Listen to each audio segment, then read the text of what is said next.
Lo estamos observando por unas paredes de vidrio y vamos a ver que a medida que va tomando conciencia de las cosas y se vuelve grande, él va a comenzar a adorar cualquier cosa, a su propia sombra, a las paredes de vidrio, a la comida, a cualquier cosa. Quiere decir, nadie le enseñó a adorar, pero él adora. ¿Por qué? Porque es innato, está dentro de él. Naturalmente, antes del pecado, Adán y Eva adoraban a Dios, pero lo adoraban por voluntad propia y de acuerdo a las instrucciones divinas. La adoración de nuestros primeros padres era una respuesta de amor al amor divino. Pero después de la entrada del pecado, así como todo, la adoración también se distorsionó, se deturpó. Hoy, seres humanos pecadores, aún redimidos por la sangre de Jesucristo, adoramos a cualquier cosa. Y si adoramos a Dios, a veces lo hacemos a nuestra manera y no al modo como Dios desea ser adorado. Entonces, en la educación, como dije al inicio, si educación es formar al ser humano, tiene que haber un tópico para enseñar al ser humano a adorar de la manera correcta.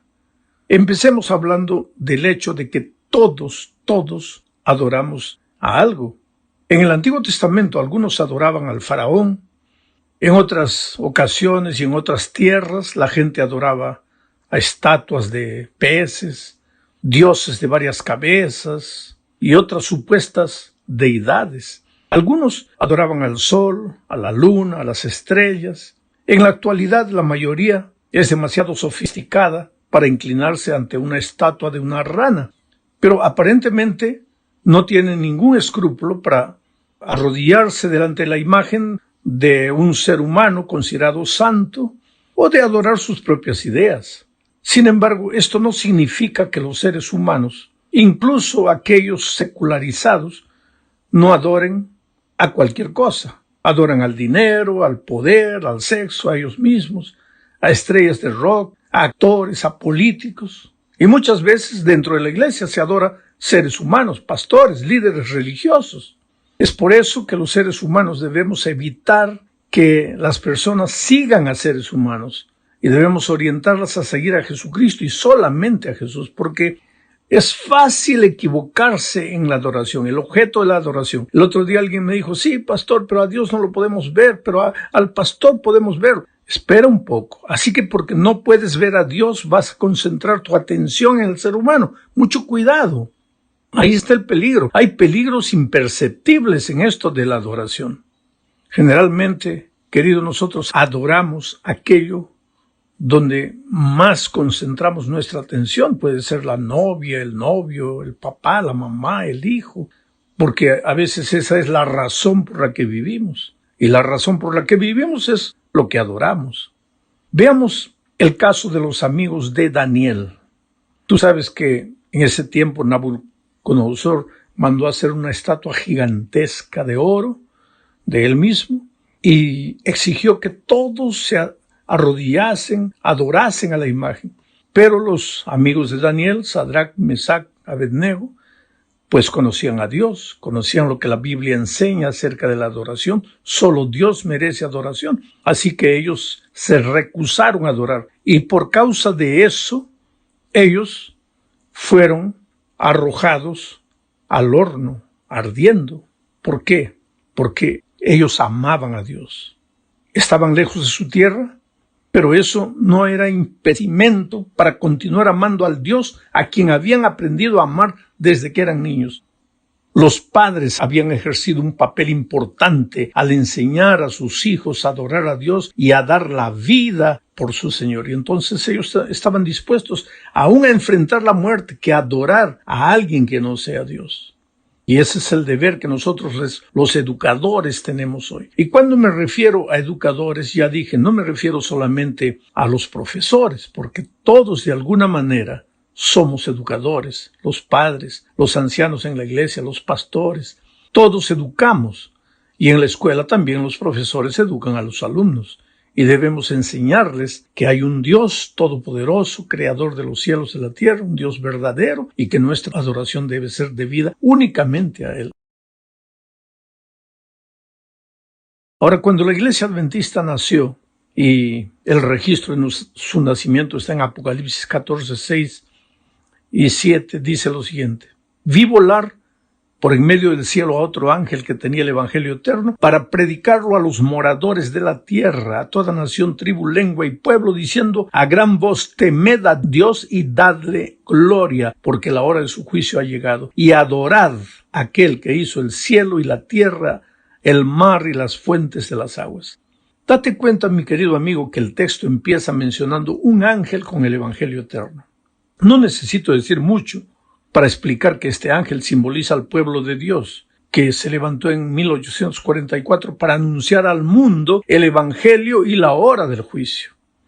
¿Estaba siendo predicado el evangelio antes del surgimiento de este ángel? Sí, claro que sí, pero solo por la mitad. Las personas conocían la primera parte del evangelio, o sea, la causa, que es la gracia maravillosa de Jesús, pero no conocían la segunda parte, o sea, el resultado del evangelio, que es la vida de obediencia a los eternos principios divinos. Consecuentemente, era necesario que apareciese un pueblo con el mensaje completo, y ese pueblo es el remanente. El remanente tiene como propósito de su existencia predicar el evangelio eterno, que no involucra solamente perdón, sino también obediencia y restauración. Jesús no murió solo para perdonar nuestros pecados, sino también para librarnos del poder que el pecado ejerce en nosotros después de la caída de nuestros primeros padres. Pero el texto que estamos comentando afirma que el evangelio eterno involucra también adoración. Y aquí vemos un peligro, porque así como el enemigo a lo largo de los años trató de deturpar el evangelio, de torcerlo, de deformarlo y amputarlo, haciendo que los hombres prediquen solo la mitad del evangelio, así también sucedió con la adoración, que es parte del verdadero evangelio. El enemigo trató de deformar la adoración, y hoy, a veces, muchas veces, pensando que estamos adorando a Dios, de repente nos estamos adorando a nosotros mismos, sin percibir la sonrisa sarcástica del enemigo que disimuladamente nos fue llevando a donde él quería. Entonces, es necesario reconocer las características de la verdadera adoración. Volvamos al texto. El versículo dice que el ángel que Juan vio con el evangelio eterno afirmaba que la verdadera adoración involucra temor. Temed a Dios y dadle honra, dice. Naturalmente, este temor no tiene nada que ver con el temor enfermizo que es fruto de la entrada del pecado a este mundo. Pero como el enemigo es astuto, puede hacer que las personas adoren a Dios como si fuesen esclavas, con miedo de recibir el castigo del enfurecido patrón. Este tipo de adoración te conduce a una experiencia neurótica cuya motivación principal es el miedo. Pero si el enemigo no te logra llevar a este extremo, te llevará al otro, o sea, a tratar a Dios como si fuese alguien semejante a ti, tu camarada y nada más. Pero el texto declara que la verdadera adoración involucra temor en el sentido de respeto y reverencia. Dios es un Padre maravilloso, no quiere esclavos, desea que sus hijos sean sus hijos. No busca máquinas programadas para obedecer, anhela seres que voluntariamente le adoren porque reconocen la soberanía divina y la dependencia humana. Nadie debe acercarse a Dios con miedo, pero tampoco nadie puede aproximarse de Él como se acerca de cualquier otro ser humano, porque Dios es Dios y el hombre es hombre. Ahora, otro pensamiento que destaca en el texto es que la gloria en la verdadera adoración debe ser dada a Dios y no al adorador. El centro de la verdadera adoración es Dios y no los sentimientos del ser humano. Cuando alguien dice, me gusta cantar este tipo de música porque me siento bien, es necesario pensar si el centro de la experiencia es Dios o el sentimiento humano. Cuando alguien defiende un tipo de música, sea antigua, sea moderna, pero la defiende con uñas y dientes al punto de agredir el espíritu de unidad de la iglesia, es necesario pensar si el centro de la adoración es Dios o es un estilo de música. La adoración solo la merece Dios. ¿Y cuál es la razón? La razón es que la hora de su juicio ha llegado. Quiere decir que el verdadero evangelio y la verdadera adoración incluyen también un sentido de rendimiento de cuentas. No es solo haz las cosas como quieras, sino hazlas como yo te digo, porque un día, quieras o no, vas a tener que dar cuenta. El juicio involucra la idea de rendimiento de cuentas. Hay un juez que todo sabe, conoce las verdaderas intenciones. Tú puedes decir cosas muy bonitas con la boca y esconder sentimientos egoístas en tu corazón, pero llega el día en que todo eso será expuesto, porque Jesús no es solo tu redentor, sino también tu juez. Vamos a la segunda parte de este estudio. Hablaremos aquí de la herencia espiritual que dejamos a nuestros hijos. Israel es un ejemplo en este sentido. Los abuelos repetían a los hijos y esos hijos a sus hijos y esos hijos a sus hijos. No solo repetían, sino escribían verdades eternas en los dinteles de las puertas.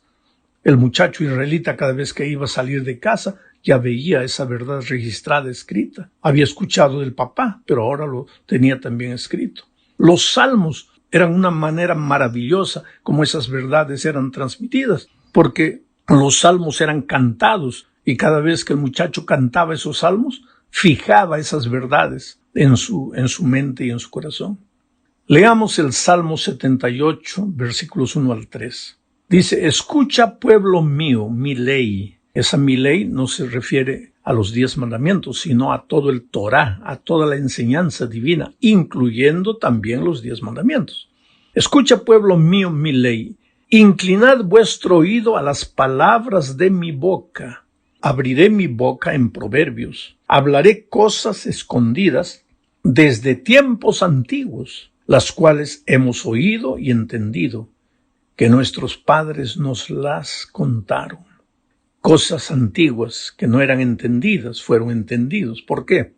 Porque nuestros padres nos las contaron. Nuestros maestros, nuestros profesores. ¿Y por qué? Porque Israel había recibido la orden divina y fue una de las cosas que conservaron hasta el final, el repetir y repetir para sus hijos, el enseñar.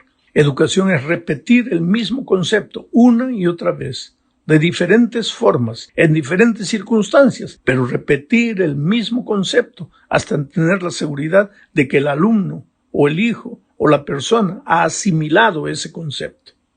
Vamos ahora a la tercera parte. Aquí hablemos de las palabras de Jesús a la mujer samaritana.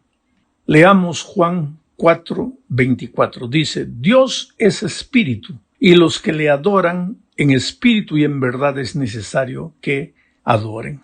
Estas palabras Jesús dijo a la mujer samaritana, porque la mujer samaritana estaba solitaria, no tenía nada en su corazón, una mujer vacía. Cada mañana se levantaba, iba al pozo, sacaba agua, llevaba el agua para la casa. Al día siguiente ya el balde estaba vacío, volvía a traer agua.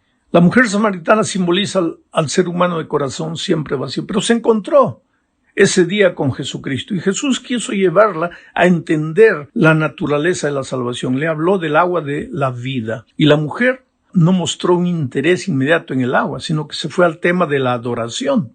Porque le dijo, tú eres judío, yo soy samaritana. Los judíos adoran de esta manera, nosotros los samaritanos adoramos de esta manera. Y la respuesta de Jesús entonces fue, Dios es espíritu, y los que le adoran en espíritu y en verdad es necesario que le adoren.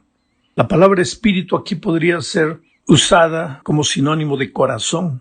Dios, tú no lo puedes tocar, tú no lo puedes ver, pero tú le puedes servir con el corazón. Y tienes que adorarlo con el corazón. Por eso yo siempre digo que el mejor instrumento para la adoración no es ni guitarra, ni piano, ni órgano. El mejor instrumento para adorar es el corazón. Tú puedes adorar con cualquier instrumento, pero si tu corazón está polucionado por el pecado, tu adoración no llega a Dios.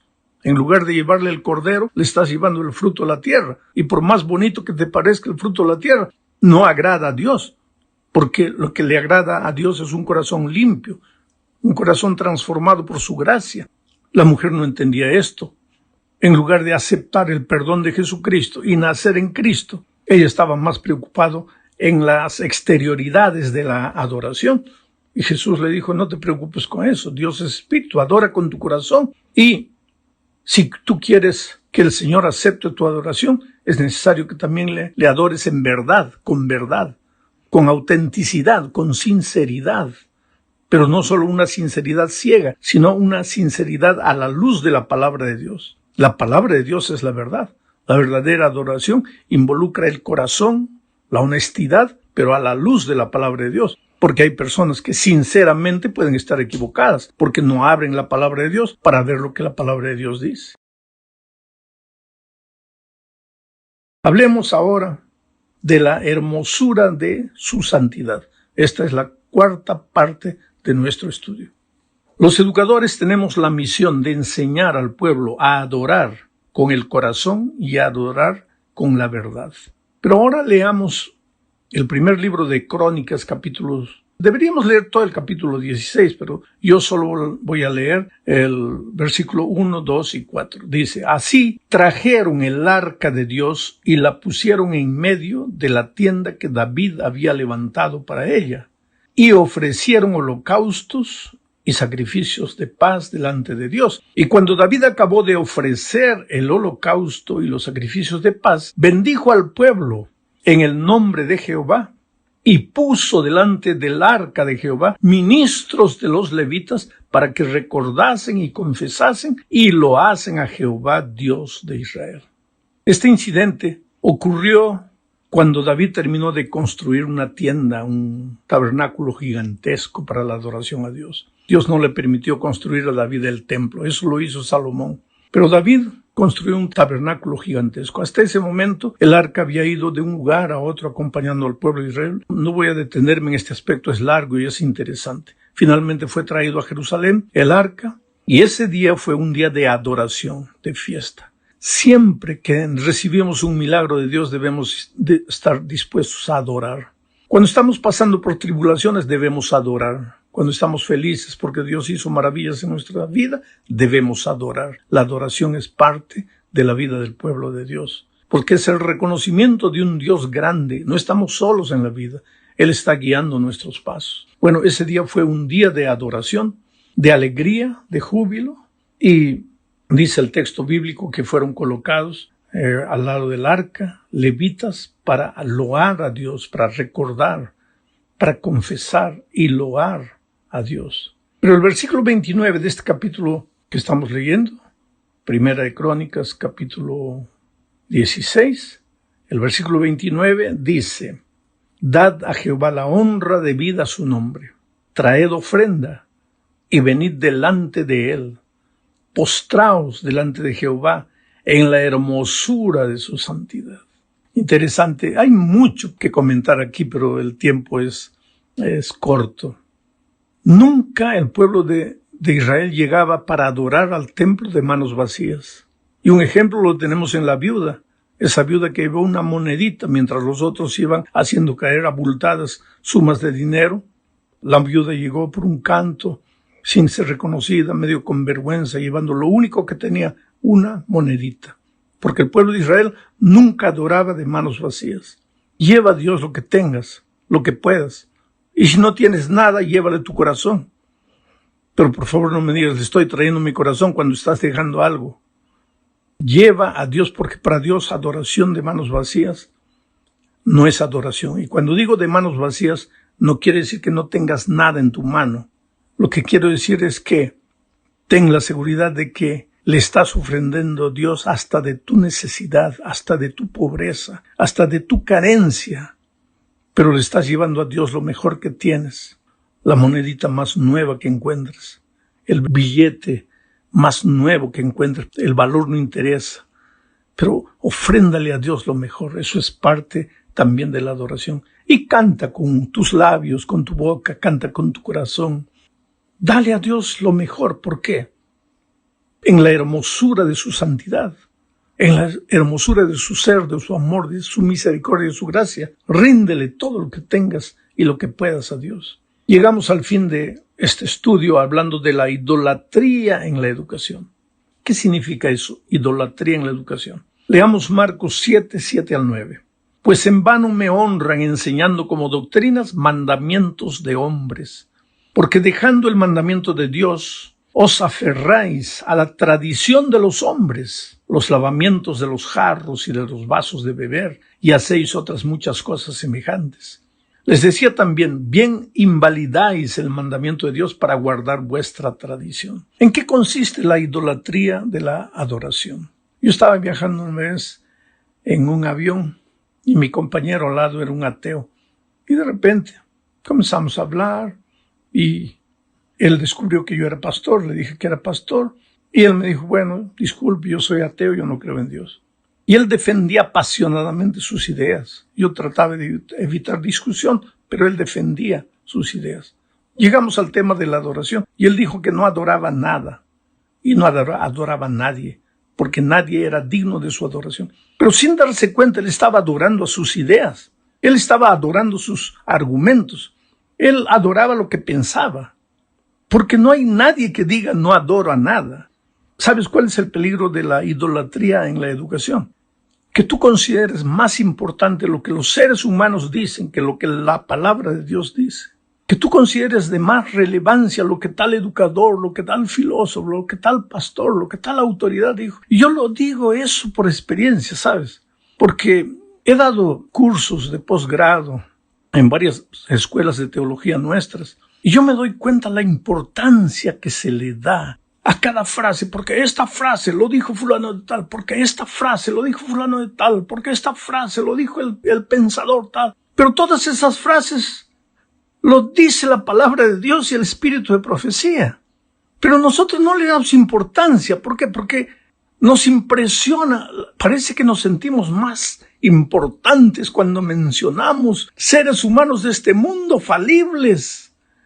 Y daríamos la impresión, tal vez, pensamos así, de que si mencionamos solo Biblia y espíritu de profecía, somos pues gente